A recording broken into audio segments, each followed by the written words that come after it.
Hey friends, Peggy Hall back with you from thehealthyamerican.org. Well, here we go again. I got an email today with information all about this additional unnecessary lawsuit against the CDC. Now, you may say, Peggy, this is fantastic.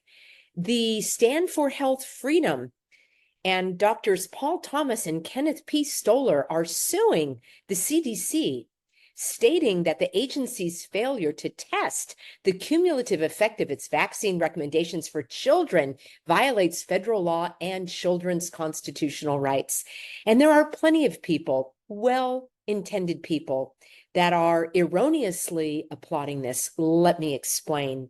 The lawsuit should not be, well, the lawsuit is going in the exact wrong direction. And that's because the lawsuit will require more testing on more infants while lining the pharmaceutical companies' pockets with more money. So this is going in the exact wrong direction. Break this down for you, and I'm going to show you why this is the wrong complaint. It's the wrong lawsuit. The lawsuit should be for the CDC to take these products off the market, not increase their use. So here we go. Two doctors who lost their medical licenses because they questioned the CDC's vaccine requirements for children, well, recommendations, but you know what that means, are suing the agency for failing to test the cumulative effect of the 72 dose schedule on children's health. Well, there's actually more than 72 doses. It's well over 100 when you count every yearly flu jab and COVID jab and the shots that these infants get when they are developing babies in the womb. There are well over 100, and I've done videos on that in the past. That's from the age of infancy to birth, which basically is the age from inception to 18 years old. So Doctors Thomas and Stoller and Stand for Health Freedom filed the lawsuit last week in federal court, alleging the lack of safety testing violates federal law and children's constitutional rights. So Susan Moneras, and I did an expose on her recently, she is in charge of the CDC. She's being named in the lawsuit. Friends, this complaint states that the childhood immunization schedule is only based on an evaluation of short-term individual vaccine risks, as the CDC has never studied the combined effects and the accumulating dangers of administering all of the vaccines. The lawsuit states the facts establish a continuing public health outrage. Friends, it's more than an outrage. Come on. This is an unmitigated disaster. They're calling it an outrage hiding in plain sight. America administers more vaccines than any nation on earth while producing the sickest children in the developed world. Yet the CDC demands proof of harm while refusing to conduct the studies that could provide it. So this lawsuit wants the CDC to do these childhood safety studies, childhood vaccine safety studies. And I've exposed this again and again and again and again. Now, I have no beef with the Stand for Health Freedom movement. Or organization, I've been interviewed on their platform in the early days. I was interviewed. I know that some of the individuals may no longer be there that I was in contact with, and I can't tell you why. They may have moved on. But the fact is, this lawsuit is completely moving in the wrong direction. It's the exact wrong lawsuit. This should be all about taking these products off the market immediately, not increasing their use by having more testing. Testing on these childhood products simply enriches big pharma, it harms children, and it brainwashes the population into thinking that somehow more tests are going to prove poison to be safe. The lawsuit should be about taking these products off the market. Why isn't that the lawsuit? Why more charades and more games? Well, I would like to have you answer that question, friends, and I'm going to give you a couple of my own ideas. Number one, the people that are filing these lawsuits are simply ignorant. They don't have the strategy and the tactics that I am describing. They have been brainwashed by Bob Kennedy Jr. and Junior's cronies like Del Bigtree and Aaron Siri. and others who actually have been banging the drum saying that they need vaccine safety. Steve Kirsch actually has an entire organization. Yes, he's a billionaire and he wants you to donate to his nonprofit organization called the Vaccine Safety Research Council. Because don't you know, the more you study vaccines, the safer they can get, because they're not safe enough. Safe is not safe enough. So these individuals are either brainwashed by Bob Jr.'s banging of the drum of wanting more testing, or they truly believe that that is the answer, and they haven't thought deeply enough or critically enough about how increasing testing on childhood vaccines means more testings on precious infants like this little one right here. And it means more shots into more babies. More shots equals more profits for Big Pharma. And the testing and research comes out of your pocket. That's right. Tax dollars that are shuttled to the HHS, to the CDC, to the NIH, all of which are under Junior's purview. Why doesn't he say anything about that? Well, because it helps Big Pharma. Am I the only one that's connecting the clots here? The only other thing I could figure out about lawsuits like this and individuals who are bringing them is they are complicit. Somehow, whether willingly or unwillingly, they are in bed with Big Pharma because their actions benefit Big Pharma. Taking these products off the market, calling for an immediate recall and moratorium would not benefit Big Pharma. So why don't they do that? Why isn't that the issue of this lawsuit? The other thing that I could think of is it's going to earn Stand for Health Freedom and these doctors more money. How could that happen? Well, because there will be more donations to these organizations for them to run this lawsuit, even though you know and I know that it's the exact wrong lawsuit. The lawsuit should be that these products are harmful, they are deadly, there needs to be a moratorium, they need to come off the market immediately. Enough with the charades and the games of wanting more testing. Finally, you're going to trust the CDC? You, a healthy American, you're telling me that you would trust the CDC to tell you that they have done this safety testing. And yes, sirree, Bob Jr., you can trust them now because Junior's at the helm. And if he comes out with a Junior jab, chances are all of his MAGA and MAHA and HaHa people are going to line up, roll up their sleeve, and take it. And that's exactly what he wants. He has said so himself. I've done several videos on this channel with his own words, and he wants to increase vaccine uptake. That means more shots in more arms. He believes that vaccines have saved millions of lives. He thinks that our Operation Warp Speed should be applauded. And he has $500 million going into additional vaccine development and promotion, and ideally production in the form of nasal sprays, of patches, of pills, and of other non-needle deliveries, because he knows that the mRNA has gotten a bad rap and that needles have gotten a bad rap. Many of you are emailing me the flu mist story that you can get your vaccine through a spray. That's been around for a long time. So friends, Bob Jr. and his cronies are not in favor of pulling these products off the shelf.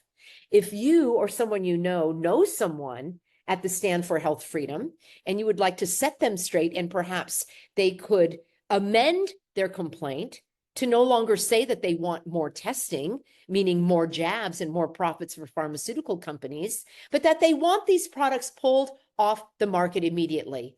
Well, Peggy, you can't stand up against Big Pharma. Give the man time to work. They need to go in incremental steps. All the while innocent children are being harmed, you're telling me you're okay with that? If you are, it's time to check your heart and your conscience. I have a feeling that some of you were gaslit by these organizations and attorneys, including those at the Children's Health Defense, putting forth these flimsy lawsuits which not only enrich big pharma if they're carried out, but they also line the pockets of these law firms when people, kind-hearted, good-hearted people, maybe even someone like you, is sending them money because they think it's actually going to make a difference. Until I see a lawsuit that is alleging and insisting and arguing that these products come off the market, that's when I'll start applauding. What say you? Friends, before I sign off, I just wanted to let you know that an email came in from a healthy American, and it's related to the topic that we are covering. And of course, this goes back to Bob the Bamboozler, because he has been the one that has been gaslighting and brainwashing people into believing that just testing poison is going to yield a better result. So here is what my healthy American writes. He says, Peggy, this is Bob the Builder, the latest of the head poisoners in charge of gaslighting, bamboozling, propagandizing, ensuring corporate profits, and lying. America has a long sordid history of peddling chemicals to make lives better. Remember DDT? It was pulled off the market. Then glyphosate came right out afterwards. What a shocking coincidence. Or not. If you are going to poison someone, you have to fool them, sort of a given. If you can fool them into poisoning themselves, how great is that if you are a chief poisoner? Friends, I also have an entire playlist here over at my Healthy American channel. And if you click on playlist, you can go to the RFK playlist and you'll see that I actually have dozens and dozens. Well, I have hundreds and hundreds of thousands of videos actually, but if you go here to the RFK Jr. playlist, you'll be able to see all of the videos that I've done to expose this man for who he is. Now, speaking of videos, I also am going to leave you with a replay of my video that details the number of jabs that children are recommended to get by the CDC. And that is well over 100. So please stay tuned as I share this with you, and I'll be back with you on tomorrow's broadcast. Hey friends, Peggy Hall back with you from thehealthyamerican.org. What vaccines are on the CDC schedule? That is the question, and I've got the answer. I'm going to break this down for you in just a moment, but I do want to let you know that the reason why the question came up is because I've said it before and I'll say it again. RFK is the right man for the jab. He has been confirmed as the Secretary for Health and Human Services. I don't know what human services are, and I certainly don't know why the federal government should be in charge of it or in charge of my health for that matter. But the point is that he publicly stated in his hearings, he said, I recommend parents follow the CDC vaccine schedule. I have a lot of concerns about this, and I shared it on my Instagram channel, which I don't think is really suitable for people who are not my healthy Americans because they don't understand how to dig deeper. They're scrolling through and they don't want to actually look at the facts. These are the facts that RFK Jr., sometimes I just call him Jr. as a shortcut. Jr. says that I recommend parents follow the CDC vaccine schedule. He has said vaccines play a critical role in healthcare. He also said that vaccines have saved millions of lives, and he wants to protect vaccines. So I recommended that they change the logo from the Children's Health Defense to the Children's Vaccine Defense. And often when I was sharing this information, I asked if RFK Jr. should apologize to parents for his comments. And I have also have stated again and again that he has recommended that parents get their children the 80 plus jabs. And people have said, Peggy, where do you come up with that number? That's what we're going to look at. I did a search, and you can do the same. And you can do a Giggle search for CDC vaccine schedule. And it landed me on this page, which is still up surprisingly, since Trump and his Doge world is taking all of this information down. Not that I'm opposed to some of the things that they're doing. Hey, just get rid of the other branches of government. It's so cumbersome, this old separation of powers. Who needs it? So let's look at the CDC child and adolescent immunization schedule by age. We're going to be looking at 0 to 18 years old. That's funny. It's not that funny, but I had this page up and my hubby just kind of walked by and said, "What is that? Some kind of online game you're playing with all these colors?" And I said, "Oh, it's no game at all." So you can also get this information on one PDF, and that's what I have here. So together, let's count up how many doses, how many jabs children are required to get in terms of following the recommended CDC schedule. Now, when I say recommended, most states require this in order for your child to attend school. And most, let's just say, mainstream merry-go-round medical doctors will also require this. So let's take a look at exactly what it is and where I came up with these numbers. All right, friends, let's start counting up how many doses. In a couple of instances, they do suggest 3 or 4 doses. We will just go conservative and go on the lower number.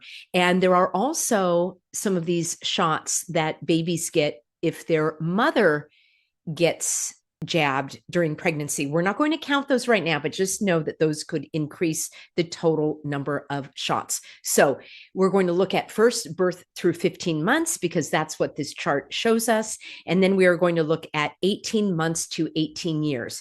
Let's go through this together. Please let me know in a comment if I make any errors in my arithmetic. My point is to let you know that there are over 80 jabs that these children are subjected to between birth and 18 years. And this is what RFK Jr. has recommended that parents follow. So here we go.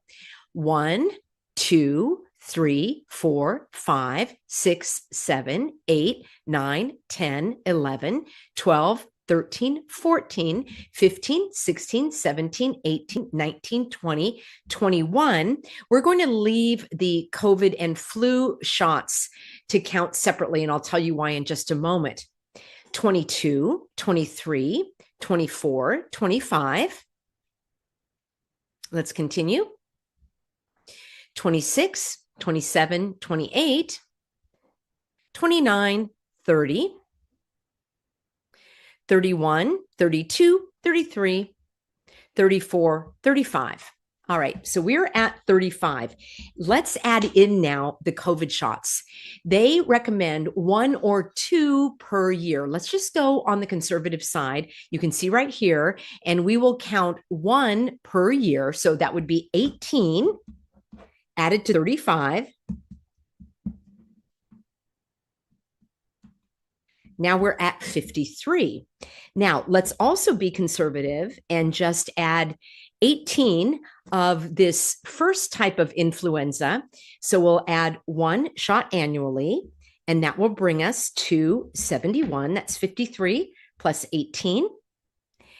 And now we will look at the second type of influenza that they want to start at 2 years old. So that means there would only be 16 shots over the lifetime of a child. From 2 years to 18 years is 16. So we'll add 16 to 71. And now we've got 87. That's being conservative. We're not even including an extra 24 shots that could be considered if a child got the recommended 2 doses of these flu jabs, and actually another 12. So that would be, let me add all this up. If they got 2 doses of, actually, that would be another 18 if they got 2 doses of the COVID. So we are well into the over 100 jabs for a child. So that is where I came up with my 80 plus shots for children from their birth through 18 years. Now, following up, friends, I've got a second video for you where I have information that you can use to help educate parents if they are interested in learning about these shots, about these, how do we say, illnesses, and what the risk factors are for the illness and what the risk factors are for the shots. So I aired this video some time ago and it was very well received. So I've got that video for you coming right up. You can dig more into the cdc.gov. I think the website will still be up. We'll see if Junior does any hacking away to this agency. I'm sure there is a lot of dead wood that should be and needs to be cut. So thanks everybody for asking about that. And let me know if you have received these shots, if you have children who have received these shots. When I was a child, I think it was just the measles, mumps, chicken pox. And I had all those diseases. Now, my mom has passed on, so I can't ask her if I was a human pincushion as a baby. But given the fact that I had those conditions, I had chicken pox, I had the mumps, and I had the measles, I'm going to draw the conclusion that I either got those shots and they weren't, how do I say, effective, or I didn't get them at all. Thank you, everybody. Be sure to get the write-up of this the day following the video, and that's over at peggyhall.substack.com. And I'll see you in tomorrow's broadcast.